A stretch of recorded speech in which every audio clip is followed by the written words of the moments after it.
Welcome to another episode of She Unleashed. She Unleashed is, of course, targeted to you as a corporate woman who is looking to grow in your corporate environment. You're looking at doing a dual kind of thing where you are in corporate, but you want to start your own thing on the side, or you are an entrepreneur who's already in the field, but you're looking to grow, to pivot. You don't want any limitations. You're looking at going global. We just bring the best in the world for you.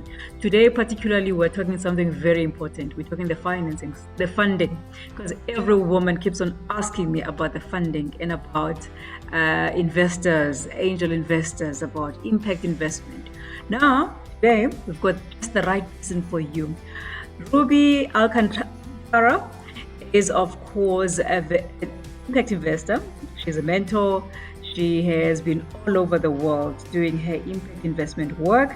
She is also very focused on women.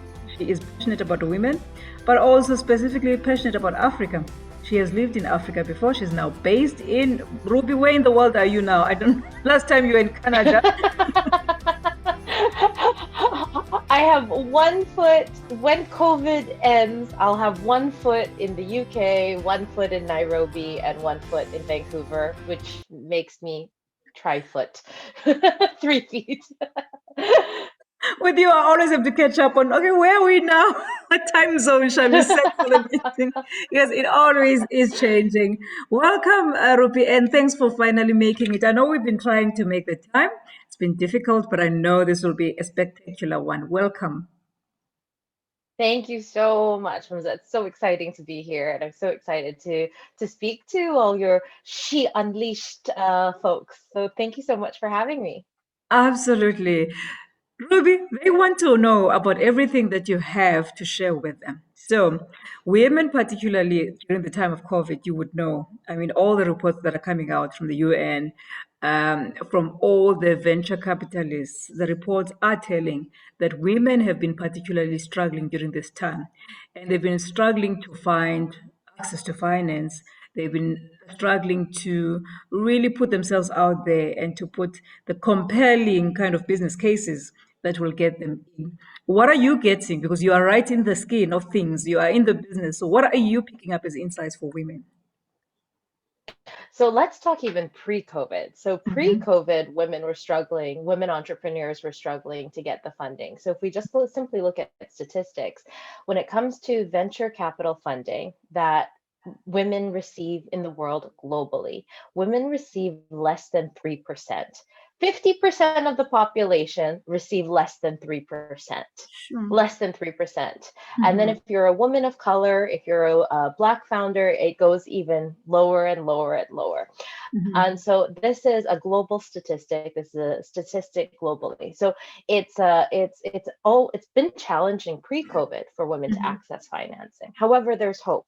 Mm-hmm. And one of the reasons why I started my company Sapiva, and Sapiva is actually there's an extra A at Sapiva, and it's actually supporting the divas in Africa Oh, is how it wow. actually started because yeah, the name actually started as supporting the divas in Africa, but Uh-huh. it's now changing a little bit to all over. But in any case, where I was going with this, the reason why Sapiva started is between 2014 to 2018, assets under management, meaning the total amount of funding available globally for women in 2014 was half a trillion. Mm-hmm. Between 2014 to 2018, that figure more than trebled to about, it was depending on the statistics that you see. Some say 3 billion, some say 2 billion. I've seen funding, at least from the sources that I know of, between around 2019 to 2020, that funding is probably hitting 6 billion. So how did you go from half a billion to 6 billion within a period of 4 years? Mm-hmm. Yeah. So Mm-hmm. this is what's really exciting for women right now. And the reason why this amount of funding is now available for women globally is movements like hashtag Me Too. Mm-hmm. Last year, because of Black Lives Matter, there's been a lot of funding now going to diversity and inclusion. Yeah. So as much as COVID has hit women hard, and it absolutely, absolutely, absolutely has. And I'm not going to minimize that, because this is, unfortunately, women are the main caregivers, unfortunately, or fortunately, unfortunately, depending on how you look at it. But then the burden ends up resting upon women, to take responsibility over the household, to take extra responsibility, when they can't be otherwise. But where I'm going with this is there is hope, and there is much more funding, that is or will be made available to women, which is actually quite exciting. And so, between 2014 to 2018, we've seen the leap. We're also seeing that investors are really taking a much more proactive approach in terms of ensuring that their portfolio, invest in women. So this is quite an exciting time to be, which is one of the reasons why, when I first thought of, well, when my company first started, is one of the reasons why we started it, is because we actually had a set of investors that wanted to invest in women in East Africa. So it was Mm-hmm. awesome because, there were a group of Canadian investors. So, my company is actually, based in Canada, Okay.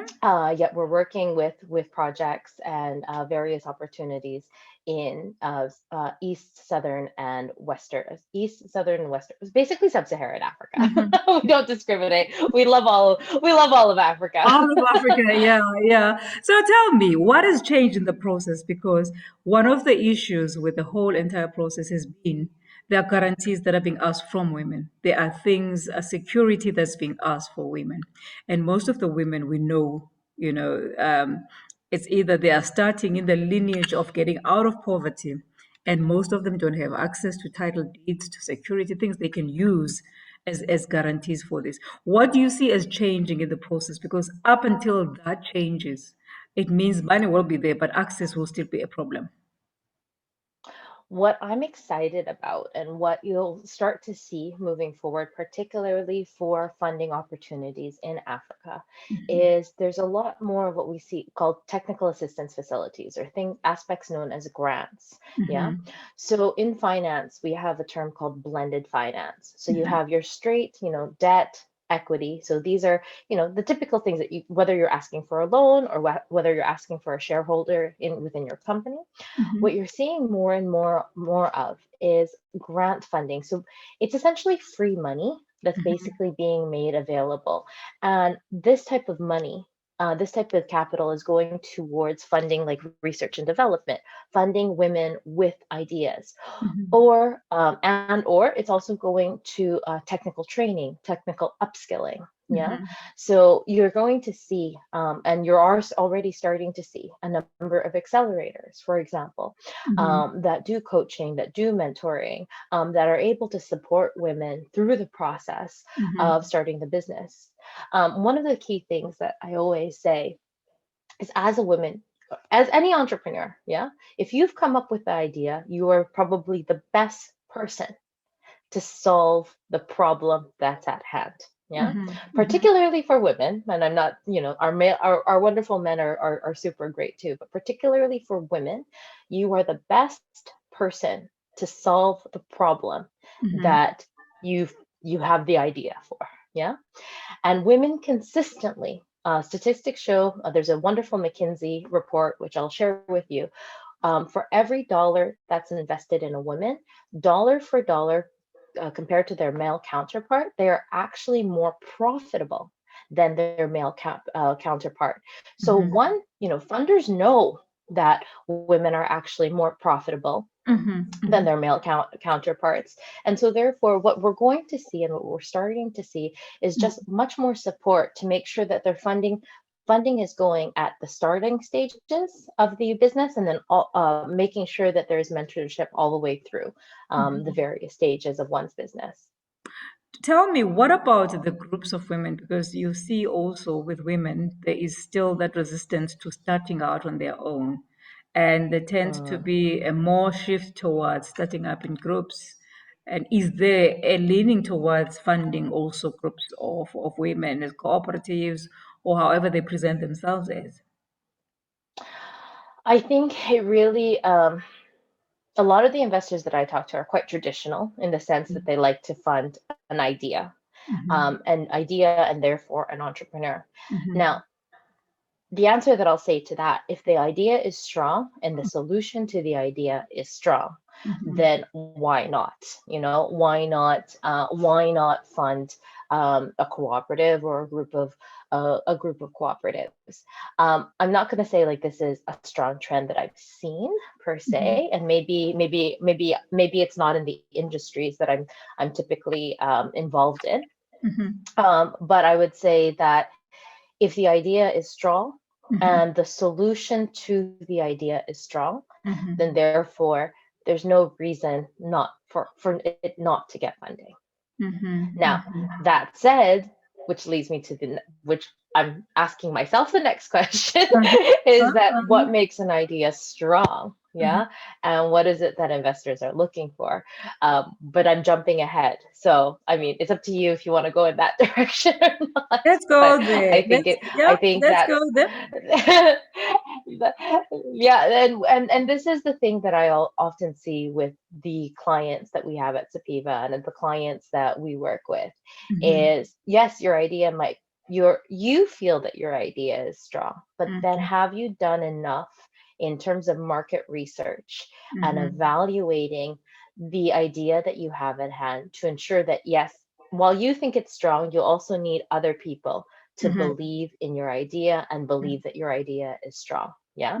So while I said earlier, you are the best placed, an entrepreneur is best placed to implement and execute on their idea, Mhm. they also need to make sure that they're not floating on air. They need to verify that, Mhm. yes, my idea is valid, what I'm doing is valid. And before you approach any investor, have you thoroughly done the market research to ensure that, yes, this is actually the right direction that we need to go. This is why we need to go in this direction. And it can't be something like I just had I was just supporting a client the other day who was applying for a grant. Mhm. And one of the lines that she had written was, well, because of the market share of this particular product is $2 million, and therefore, if I even take 1% of that, then that means my overall share will be 200,000 or Mhm. whatever statistic she was using.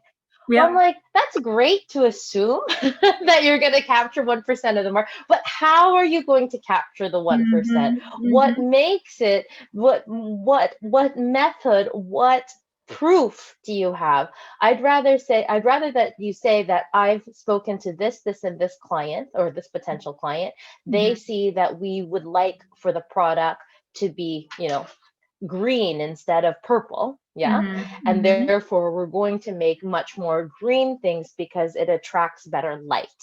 Yeah. Mhm. And this Mhm. is why we need the investment. So, to showcase that you've done your research, you've spoken to your clients, or you've spoken to your customers, you understand the market, and that's why your idea is best placed. So, this is the secret to getting funding. Tell me, what are your typical successes that you've seen in the past year, 2 years? What are the types of, ventures that they said, aha, this one will go for? And which industries are they most prone to go for? Because it's also become seasonal that now they are going for sustainability related investments. What are you seeing is coming out? Innovation. And I hate the word innovation. I really detest it. I really like, what is innovative? And what is innovative? But, every single investor that I talk to wants innovation. So what does innovation mean? Uh-huh, Are we all uh-huh, supposed to have drones doing something, strange and crazy? Yeah. uh-huh, uh-huh. But the reality is that when you look at the funding that's gone, for example, into fintech, particularly fintech in Africa, Mhm, access to money, access to financing in Africa, you see the fintech industry has just secured a number of deals and financing available that has gone into fintech. mhm, That said, I'm always hopeful in terms of agriculture, and agriculture is for Africa to, 60% of the world's arable land sits on the African continent. Yeah. mhm, And so I'm always excited when agriculture opportunities are funded. And when I say agriculture opportunities, how are they innovative? Like, are they innovative in terms of water, the use of water, Mhm. best irrigation? Are they useful in terms of technology? Mhm. For example, being able to monitor crops and crop Wow. yields because the technology is able to detect something, Mhm. Mhm. that's exciting. And of course, because of COVID, health.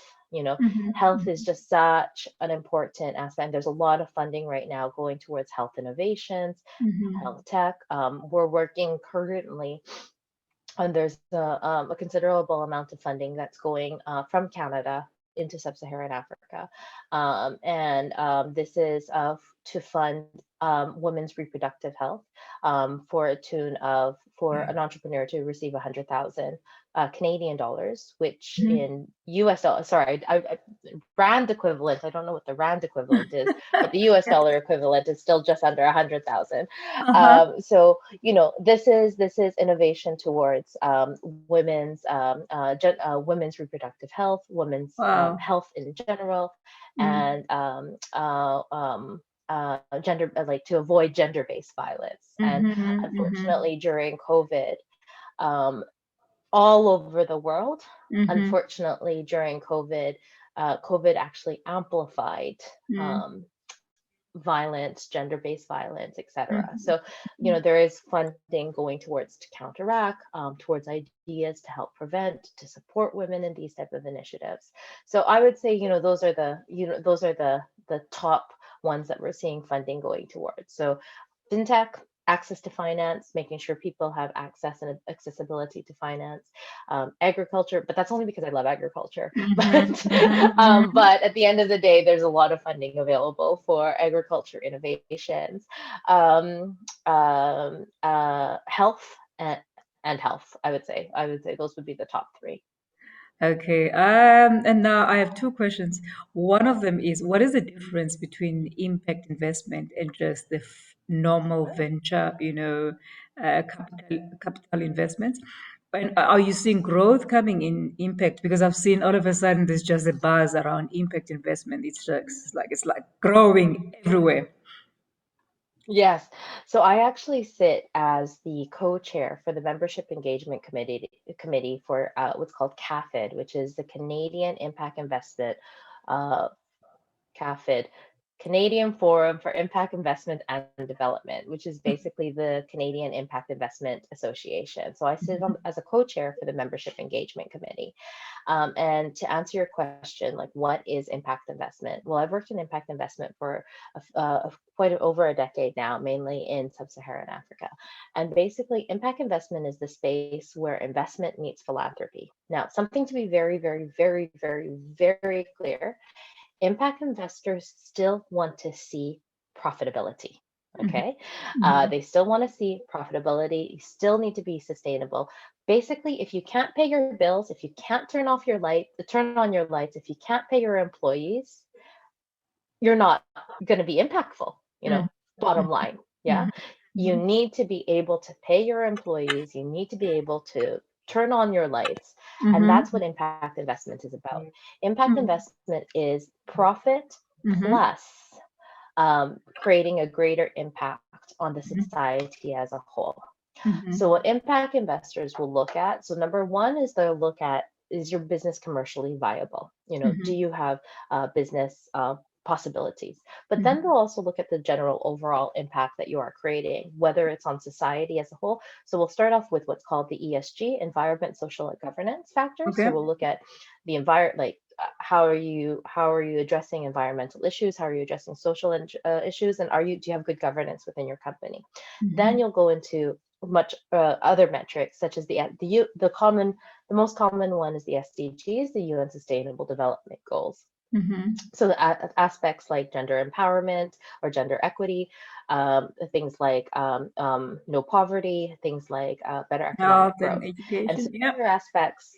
Yeah, health and education, exactly. Mhm. So these Mhm. are aspects that impact investors will look at. Now, what is the advantage of having, if you're an entrepreneur? Yeah.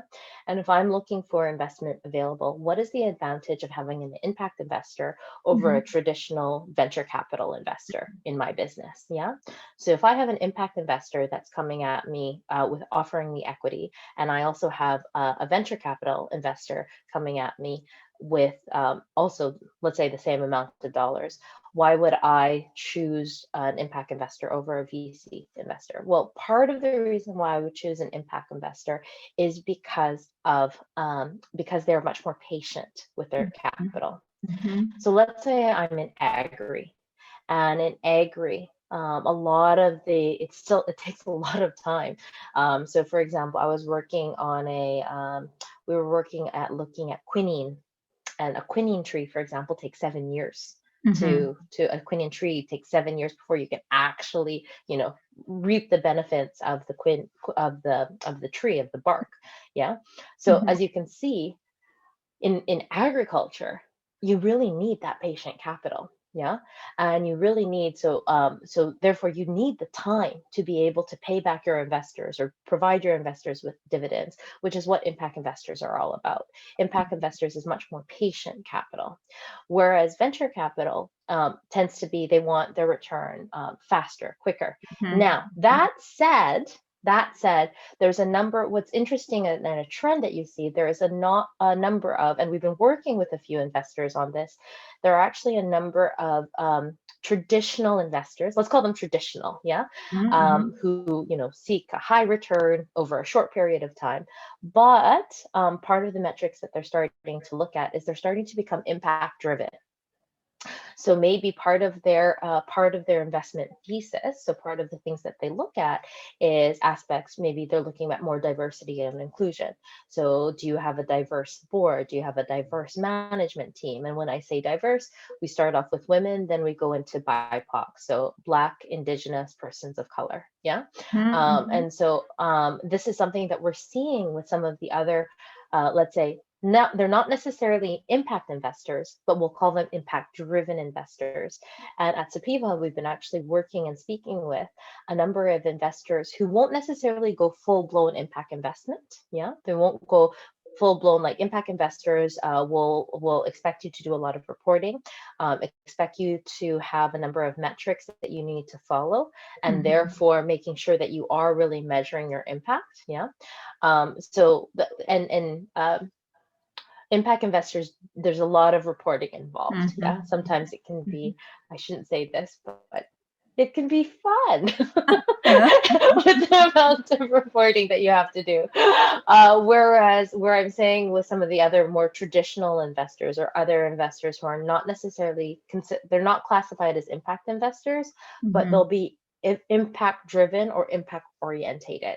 Mhm. So maybe there's one aspect of impact that they're passionate about. So for example, there is a VC fund that I've been speaking, and that's currently raising capital for their fund, and they want to make sure that they're only investing in women and women ventures. And so this is everything else, like they're still looking at all the aspects, and they have the same expectations as a normal standard VC fund. They want their returns to be 10x over, their goal is 3 to 10x over a very small period of time. So they're very, traditional in that sense. They're not very patient, but they're only going to invest in women. So, Tell and me, women-led ventures. does impact equate to much cheaper returns or much lower returns, or what? Are the two mutually exclusive? I would say, yeah, I have to be careful with this. I would say in general, Mm, I would say in general, yes. I mean, the point of impact capital mm, is for it to be very patient, and is to be able to give a wider opportunity uh, mhm, for um, for entrepreneurs who wouldn't necessarily have had the opportunity mhm, to get the funding. And impact investors will tend to, should, and I say should because not all, but should assess for beyond returns. Yeah. So mhm, they'll look at the overall impact. So let's say you had two companies that are doing renewable energy, yet and I'm speaking from experience because I was an entrepreneur that received funding in renewable energy, Mm-hmm. and and let's say one renewable energy company, well, it's renewable, so renewable energy gets a lot of impact investment, by the way, Mm-hmm. but let's say one renewable energy company was just implementing the technology, etc. Whereas Mm-hmm. another renewable energy company was taking a much more active approach to ensuring that they had women management, women leaders, etc. They might be able to track a lot of the impact investment that is made available to women-led ventures or women, let's call it gender lens investing. So those who are looking at with the gender lens, and therefore the capital that venture might receive, venture B will receive versus venture A, may actually be a lot, uh, the cost of capital will be lower. So yes, it could be potentially cheaper. Yes, in Mm-hmm. general. Now, one of the issues that lead a lot of women to not access funding is because the process is quite intense. It is lengthy, it requires a lot of things, and things I think most women have probably not been through. How are you finding that Yeah. women are growing the skill as well as the tenacity to stick it out and to wait the process through? And I mean, what is your typical length of the process? Because yeah. This is a perfect opportunity to do a plug for Sapiva. Sapiva is spelled SUPIVAA.com. Uh-huh. This is why Sapiva existed and why Sapiva was created. And Sapiva was created to help women entrepreneurs navigate through that exactly. Mm-hmm. Navigate through, what are the funding opportunities? These aspects of blended finance. So the aspects of you don't necessarily, maybe where you are at in your business, maybe you actually don't need equity right now. Mm-hmm. And a lot of people like, oh, I have a business, and then they might give away the equity, the shares, yeah, the Mm-hmm. ownership, the ownership of their business, yeah. Mm-hmm. Maybe you can actually qualify for some of the grant funds that are out there that'll support you. So maybe it's just the first 25, 50, 100,000, yeah. So that way you don't actually have to give away your business right away from the get-go, yeah. And so Mm-hmm. there's a lot of this type of funding opportunity. So you have the grant funding, you then have your traditional equity or debt funding, yeah. Mm-hmm. um, and so what the question is, like, what do women do? Yes, the process is long. There's no, if somebody's going to give you money, I'm sorry, they're going to want to make sure that they're giving it to the right person. Even you yourself, right? Anybody who's listening to this, if you're an entrepreneur, Mm-hmm. if your daughter is asking you for money, you're checking to see what is she spending that money on and how does she spend that money. No, so it's granted there's always going to be a process, yeah. Mm-hmm. And so how does the process work? What are investors looking for? What can you expect? So number one, they're always going to review your plan, yeah. Whether it's a teaser is usually a 1 to 2 page information sheet, fact sheet about your business. You should always have a teaser. People don't like reading. Okay, so if you're sending this out, sending it to people, they don't like reading. And the thing that if you can talk about your business in less than a minute, then you know your business well. Yeah. If you're Mm-hmm. able to talk about your business model within that 1 minute, it's called your elevator pitch. They Mm-hmm. always say, in business school, they would always test us and say, hey, if you were, if in the elevator you are now standing next to Indra Nooyi, you know, Mm-hmm.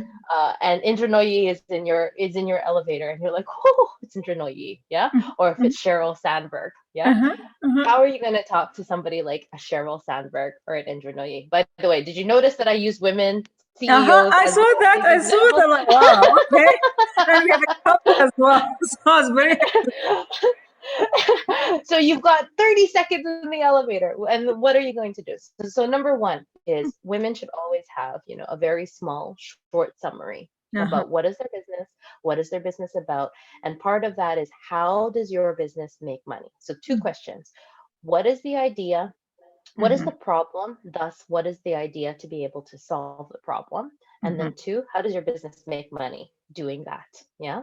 And so how do you answer that within your first, paragraph, within your first 3 lines within your first whatever that you're trying to do. Yeah. Mhm. So how do you do that within like that one page? And then to explain your market within that one page, explain your market. So always have a very short summary about the business that you have.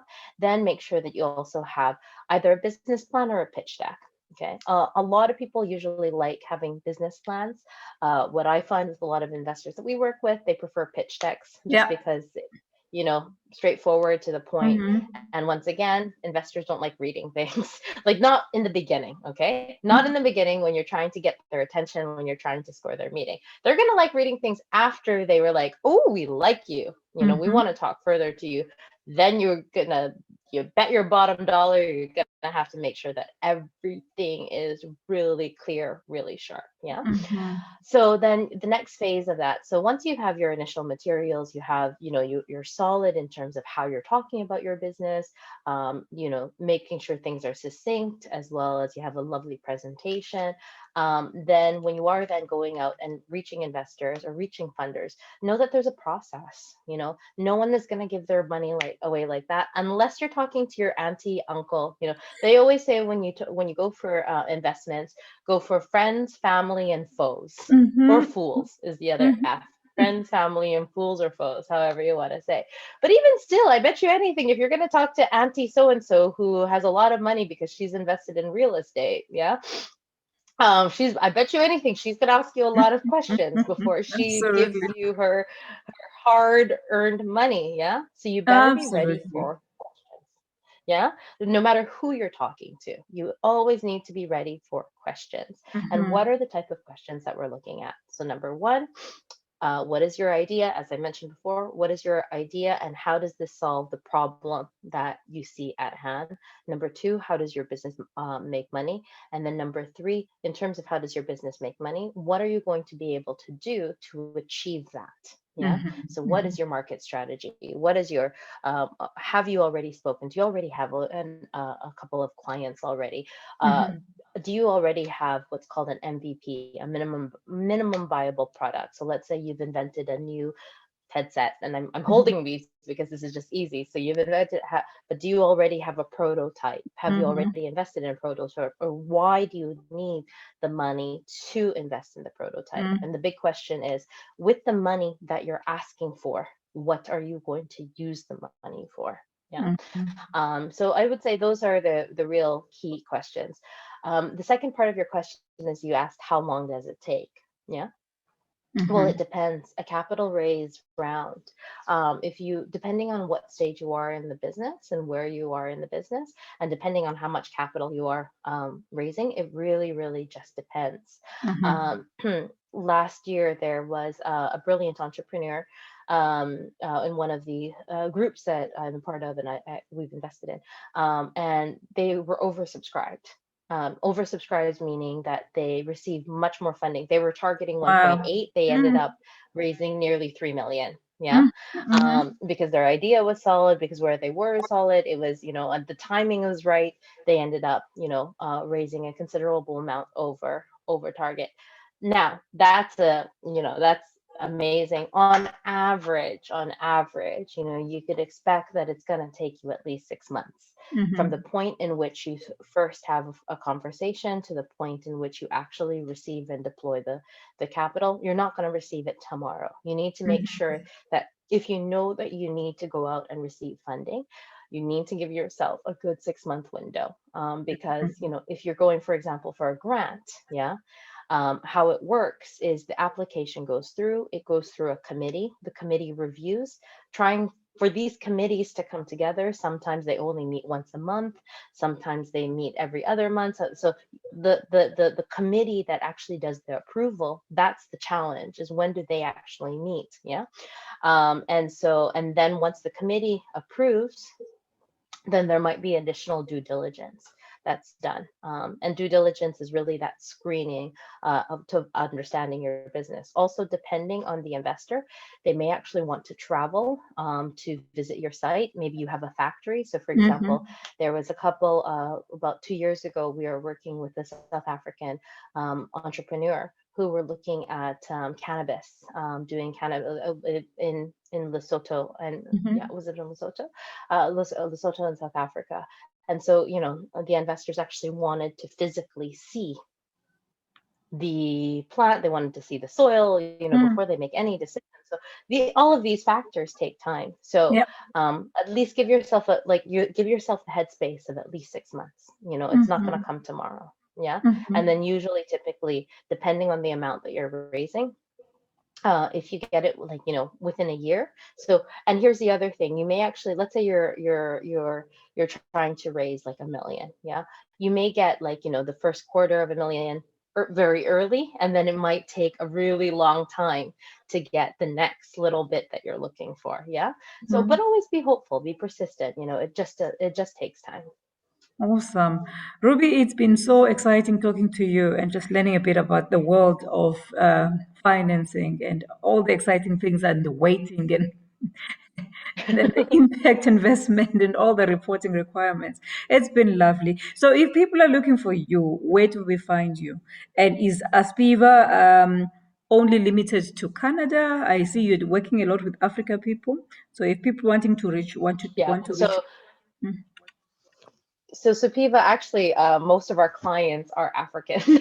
Uh-huh. Uh-huh. I finally, when Sapiva got its start, it was really funny, even though we're based in Canada and we Uh-huh. have our offices in Canada. We actually had no Canadian clients when we first started. We Mhm. only had African, yeah, only our clients were only African, yeah. Uh-huh. Our clients were only in Africa, yeah. Wow. And that's because of my background. That's because of my passion. That's because now over time, Sapiva is now 2 years old. We celebrated our second year anniversary this year. Yeah. Mm-hmm. And so we are Hmm. starting to get, so we have clients who are entrepreneurs and we have clients who are investors. Yeah. Okay. So we have Okay.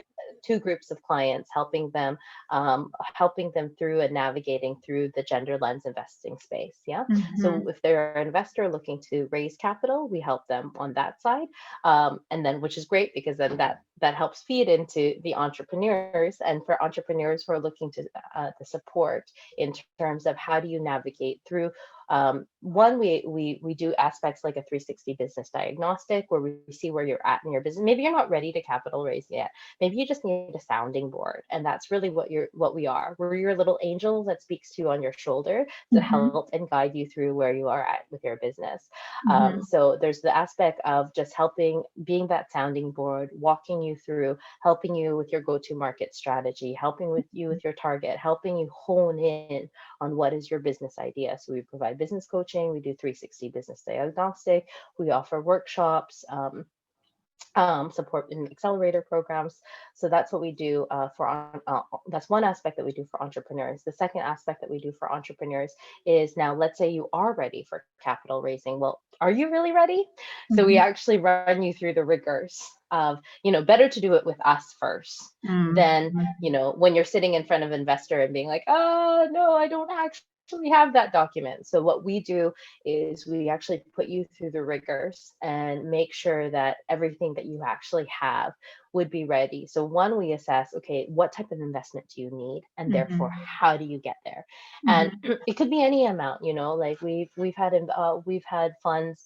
Sorry, we've had entrepreneurs who were only seeking. They only needed like, they needed 100,000 to get their idea off the ground. So how do you find that 100,000? Sorry, I'm always talking in US dollars. I should have converted it.